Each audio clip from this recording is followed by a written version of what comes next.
IMF에서조차도 우리의 경기 대응은 조금 경기 수능적이다라고 이제 좀 비판적인 시각을 가지고 있는 것 같습니다. 경기가 너무 과열이 될 때는 경기를 조금 다운시키는 정책을 펴야 되고, 좀 이렇게 경기가 안 좋을 경우에는 좀 경기를 좀 부양시키는 그런 정책을 쓰는 것이 맞는 대응입니다.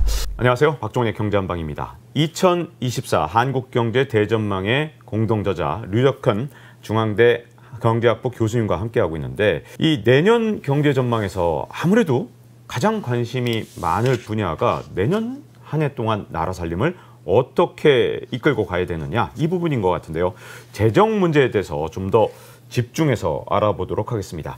자, 지금 경제 상황에서 우리나라의 재정 정책, 교수님 견해 어떻게 보십니까? 앞으로 어떻게 이끌어가야 될까요? 1.4%의 성장률이 우리가 굉장히 만족스러운 성장률은 아닙니다. 우리가 잠재 GDP 성장률을 보면 한 2%에서 2.5% 사이라고 본다면 지금 그 차이가 나는 것이죠. 그러니까 경기가 침체 국면은 맞습니다. 그래서 정부의 중요한 역할이 경제 성장, 경제 안정, 자원 배분, 그리고 소득 분배의 어떤 형평성을 제고하는 그 네 가지 기능 중에서 좀 가장 중요한 게 경제 안정화 기능이라고 볼 수가 있는데, 그래서 경기가 너무 과열이 될 때는 경기를 조금 다운시키는 정책을 펴야 되고, 좀 이렇게 경기가 안 좋을 경우에는 좀 경기를 좀 부양시키는 그런 정책을 쓰는 것이 맞는 대응입니다.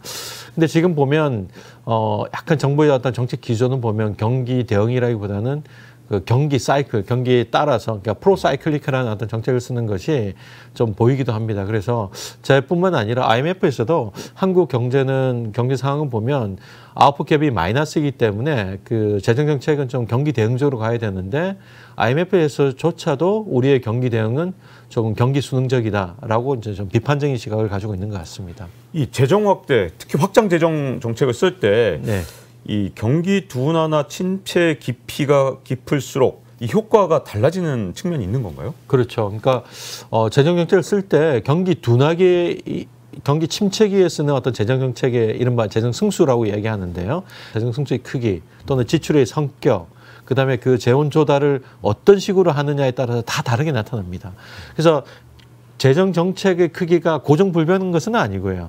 어떤 경기에 따라 쓰느냐, 어떤 재원 조달을 하느냐, 또 어떤 분야에 쓰느냐에 따라 다 다르게 나타납니다. 그래서 그런 걸 염두에 둔다면 지금 같은 경기 침체기에 과연 그냥 적절하게 잘 집행을 하고 분야를 잘 선정한다면 상당한 효과를 가질 수 있는 면이 있다라고 보여집니다. 예. 근데 이제 재정 정책을 확장으로 가져가는 데 대해서 반대하는 논리로는, 아니 이렇게 금리가 높은데 지금 국채 발행해봐, 그러면 이게 이자 부담이 엄청나잖아 라는 주장과, 또 아니 인플레가 아직 안 잡혔는데 나라가 돈을 더 풀어? 그러면 인플레가 다시 또 심해지는 거 아니야? 이런 반론들이 있거든요. 이 반론들에 대해서는 어떻게 생각하세요? 네, 뭐 다 타당하신 말씀이고, 뭐 어느 정도 이제 그 사실에 부합하는 이야기라고 볼 수가 있습니다. 그런데 예를 들면 하나씩 말씀드리면, 현재 인플레이션이 아주 심하게 온 거는 사실은 여러 가지 요인이 있습니다. 특히 자산 시장의 부동산 가격의 상승이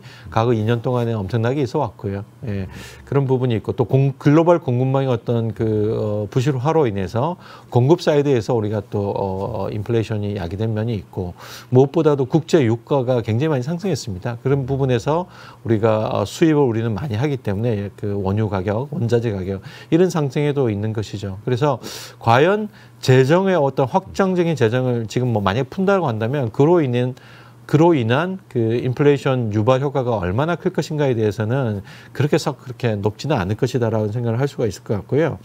그리고 또 지금 굉장히 또 세수가 이제 올해 결손이 예상되기 때문에 그 세수 결손으로 인해서 재정 지출이 좀 더 이제 보수적으로 지출이 되다 보면 특히 이제 그 긴축적인 기조가 더욱더 강화될 것이라고 봅니다. 그래서 어느 정도는 지금은 정부가 뭐 그렇다고 과거 코로나 시기처럼 많이 재정을 확장적으로 운영해야 된다, 그런 입장은 아니고, 다만 작년 예산을 통과될 때 올해 집행하기로 했던 예산만큼은 충분히 쓰자라고 하는 입장에서 저는 좀 더 적극적인 재정의 어떤 역할을 주문하고 있는 것입니다. 지금 말씀하실 때 세수 펑크, 이거 예. 말씀해 주셨는데, 네. 지금 긴축을 해야 된다는 주장에서는 야, 이 세금이 잘 안 거치니까 지금 문제다라는 네. 주장이 참 많거든요. 근데 올해 세금이 안 거쳐도 너무 안 거쳐서고 내년에도 그럴 거라는 주장도 있더라고요. 네. 이 부분은 어떻게 보십니까? 올해 세수 이 결손은 제 표정처럼 굉장히 심각하게 보고 있습니다. 네. 굉장히 심각해서 이게 59조 1조 원이 현재 10월 수준이고 이제 앞으로 그 12월까지 가면 그게 어떤 예측하는 기관에서는 조금 더 늘어날 것이라고도 보고 있습니다. 어쨌든 59조, 60조 작년 이맘때 예산안을 통과시킬 때 들어올 것이라고 생각했던 그 국세 부분이 400조 정도가 될 거라고 했는데 그중 60조가 안 들어오니까 상당히 큰 규모죠. 한 해 예산이 660조 정도 됩니다. 그래서 60조면 뭐 10% 조금 못 미치는 수준인데 이렇게 적게 들어올 경우에는 앞으로 정부가 이제 재정을 집행을 하는 데 있어 큰 이제 제약 요건이 되죠. 그 첫 번째 원인은 경기 침체가 제일 큽니다. 그러니까 작년에 그렇게 좋았던 반도체 산업이 올해 너무나도 좋지 않습니다. 그래서 반도체 경기에 의한 경기 침체, 그래서 법인세 부분이 27조 정도 적게 들어왔던 것이고요. 뭐 반도체 기업이 잘 안 좋고 우리 경제 전체적으로 침체가 되면 소득세, 또 자산 시장이 또 떨어지기 때문에 어떤 양도소득세, 법인세, 소득세, 또 소비도 침체되기 때문에 어떤 부가세, 모든 부분에 대한 세금이 이제 경제 활동이 저하되기 때문에 작게 들어오는 것인데요. 이거는 경기가 침체가 된 것도 있지만 좀 전망도 조금 잘못한 면도 있습니다. 그래서 세수 추계에 오류도 좀 있는 것이고요. 그러니까 작년에 이미 경기가 올해는 좀 좋지 않을 거라고 아마 실물 부분에서는 그런 조짐들이 보여왔는데 그 부분을 수정하고 제도를 그 세수 전망에 대한 전망치를 수정할 시간이 없었던 것 같습니다. 그리고 또 이렇게 되면 재정 운영의 어떤 투명성. 올해 예를 들면 59조를 60조 정도를 어떻게 할 것인가 뭐 이런 이야기들이 있는데 지방에 주는 돈들, 그 지방 교육에 대한 돈들 이게 굉장히 많은 부분을 다 집행을 주지를 못하게 됩니다. 지방 교육의 위기, 지방 재정의 위기 이런 부분이 분명히 따라올 것이고요. 그러게 되면 이제 또 정부에 대한 신뢰도 저하되는 것이죠. 불용에 대한 것도 원래 한 해 예산을 써서 집행하다 보면 정부가 돈을 다 못 쓰는 경우가 생깁니다. 그걸 불용이라고 하는데 그 불용이 되는 부분은 이제 사전적으로 미리 안 쓰겠다라고 하는 것 이런 것도 문제가 되고요. 또 국회의 어떤 예산권, 국회가 예산 편성해서 승인을 해주는데 그 부분이 이제 행정부의 어떤 재량으로 집행하지 못하게 되면 국회 예산권이 좀 침해되는 면도 있습니다. 그래서 결국 피해는 국민에게 가는 것이기 때문에 이 세수 결손은 굉장히 이제 좀 문제가 된다라고 볼 수가 있겠습니다. 그럼 이렇게 세수 결손이 나서 문제가 됐을 때 뭐 세율을 높인다든가 세원을 확대하든가 아니 좀 경제도 안 좋은데 그럴 수도 없는 거 아닙니까? 그러면 그렇다고 또 경제가 활성화돼서 세금이 그냥 자동적으로 더 거치길 기다리기도 힘들고 이게 뭐 어떻게 해야 되는 건가요? 그러면? 네, 지금 이 상태에서 그냥 그 경기도 좋지 않은데 갑자기 세금을 더 많아질 거라고 생각할 수는 없는 것이고요. 우리 경제 규모가 굉장히 큰 경제 규모이지 않습니까? 세계 10위권의 어떤 큰 대국이기 때문에 어떤 그 갑자기 뭔가 어떤 큰 이벤트가 일어나서 세금이 많이 거칠 거라고 생각하는 건 어려운 것이고요. 상당히 이제 예정된 스케줄로 세금은 거칠 것인데 더 이상 이제 예정했던 세금이 거치지 않는다라고 한다면 정부는 사실은 가계와 좀 다르게 여유가 있습니다.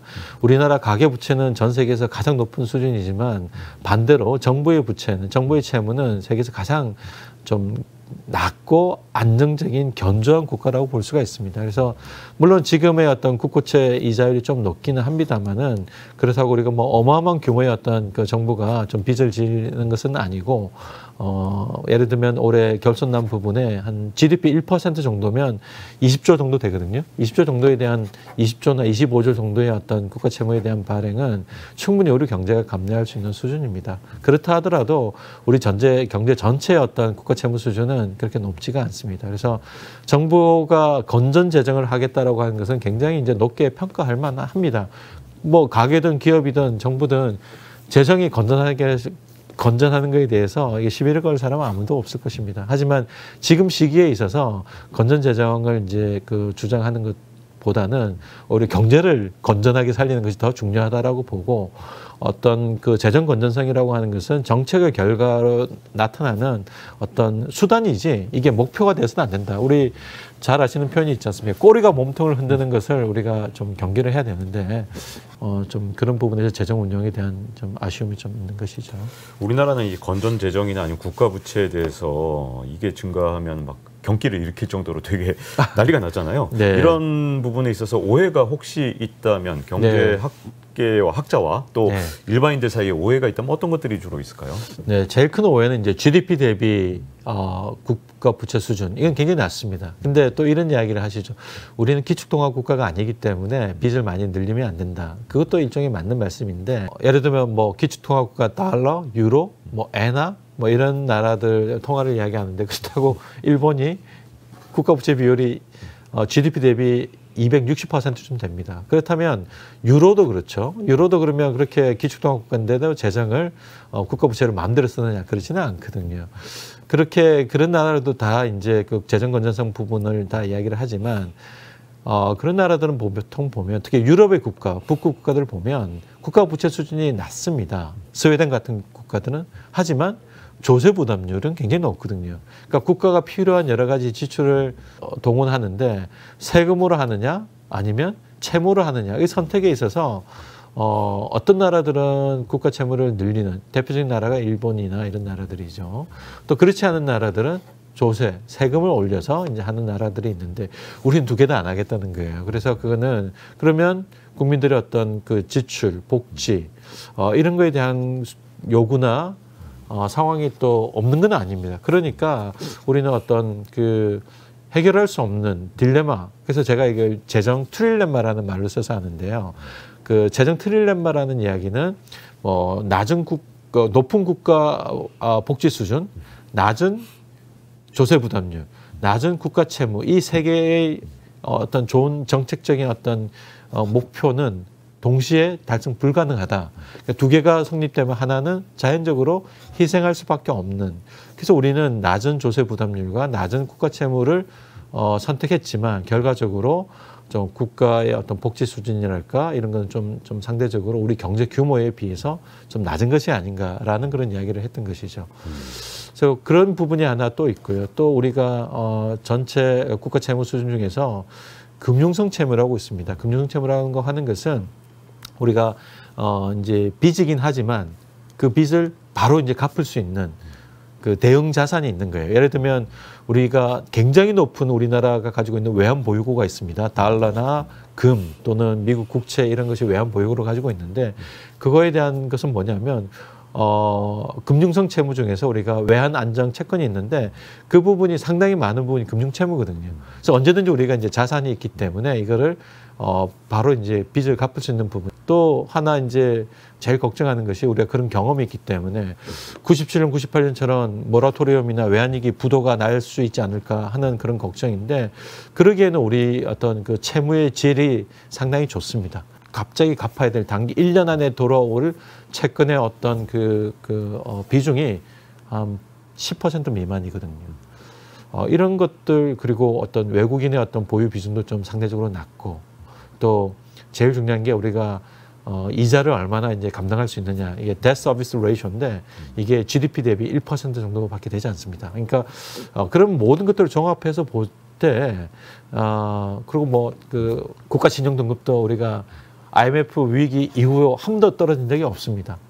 그래서 상당히 그런 여러 가지 대내외 어떤 국제시장의 조건들이 상당히 좀 견조하게 좋은 상태라고 볼 수가 있습니다. 그래서 너무 그런 부분에 대해서 국민들이 조금 걱정하시는 것은 저는 좀 지나치다 이렇게 생각이 듭니다. 네. 자, 이제 뭐 얼마나 재정을 쓰느냐 이것도 중요하지만 네. 어디에 어떻게 써야 되느냐 이 부분도 그렇죠. 중요할 것 같은데요. 네. 어떻게 보시나요? 내년 예산안을 이제 정부가 발표하고 지금 한창 이제 국회에서 심의하고 있는데 상당히 이제 전진한 부분도 있습니다. 내년도 지출 증가율이 2.8%입니다. 상당히 낮은 수준임에도 불구하고 복지, 보건, 고용 이 부분이 비중이 한 35%가 넘거든요. 우리 그 전체 예산에 그 비중이 높은 분야가 내년 지출 증가율이 7%가 넘습니다. 그래서 상당히 높은 수준인데 따져보니까 어떤 부분에 이렇게 많이 높였느냐를 보니까 기초생활보호 대상자에 대한 그 지급 기준과 범위가 넓어졌어요. 이거는 상당히 지난 진보 정권에서도 이루지 못한 아주 복지 정책을 반보 전진시킨 거라고 봅니다. 그렇지만 이것으로 인한 비중의 증가가 이 부분에 대한 그 지출이 늘어난 부분이 전체 복지 지출을 증가하는데 그다지 큰 기여는 하지 않고 그럼에도 불구하고 복지 지출이 이렇게 늘어난 것은 좀 상당히 긍정적으로 평가를 합니다.